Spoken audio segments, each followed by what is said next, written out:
Cika. Artinya halo, nama saya Cika. Tenang Bu, ini bukan presentasi bahasa Mandarin. Saya cuma ingin memastikan semua yang mendengar langsung fokus dari awal. Kalau audit mencari kesalahan laporan keuangan, semoga presentasi saya jangan dicari-cari kesalahannya ya. Mengenalkan, saya Cika Nujara dari program studi akuntansi S1. Pada video ini saya akan menjelaskan materi auditing 1 secara singkat dan mudah dipahami insya Allah ya. Itu tentang pengertian auditing, profesi akuntan publik, dan standar audit, bukti audit, serta proses audit dari awal sampai akhir. Pertama, pengertian auditing. Kita bahas dulu apa itu auditing. Jadi menurut Ernst, Elder, dan Beasley, auditing adalah proses mengumpulkan dan mengevaluasi bukti mengenai informasi untuk menentukan apakah informasi tersebut sudah sesuai dengan kriteria yang telah ditetapkan. Hasilnya kemudian dilaporkan kepada pihak yang berkepentingan.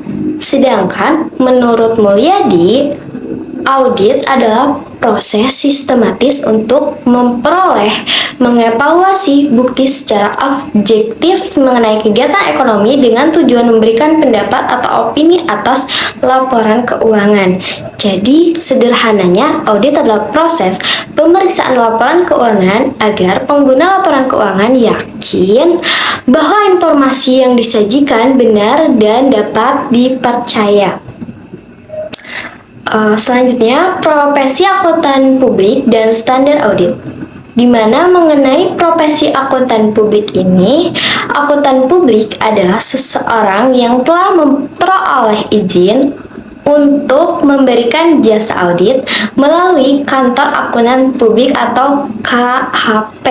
Dalam menjalankan pekerjaannya, seorang auditor harus bersikap jujur, independen, objektif, menjaga kerahasiaan klien, dan memiliki kompetensi yang memadai. Di mana menurut Institut Akuntan Publik Indonesia (IAPI), auditor wajib memenuhi standar audit atau SA sebagai pedoman dalam melaksanakan pemeriksaan.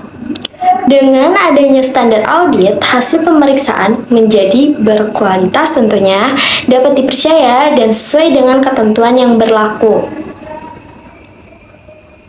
Baik, kita akan memasuki yang ketiga, yaitu bukti audit, di mana bukti audit ini menurut Ernst, Elder, dan Beasley, bukti audit merupakan seluruh informasi yang digunakan auditor untuk menarik kesimpulan sebelum memberikan opini audit.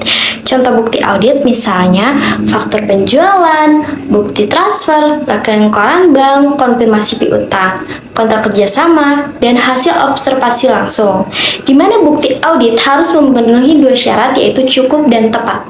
Artinya, jumlah audit harus memadai dan kualitas buktinya juga harus dapat dipercaya. Semakin baik bukti audit yang diperoleh, maka semakin kuat dasar auditor dalam memberikan opini. Untuk yang keempat ini proses audit. Sekarang gimana sih untuk masuk ke proses audit itu? Secara umum proses audit terdiri dari 5 tahap. Tahap pertama adalah penerimaan klien.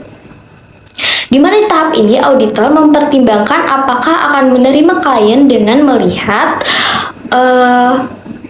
integritas manajemen, risiko audit, dan apakah auditor tetap bisa bersikap independen.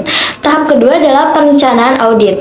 Pada tahap ini, auditor memahami bisnis perusahaan, mempelajari sistem pengendalian internal, mengidentifikasi risiko, lalu menyusun program audit.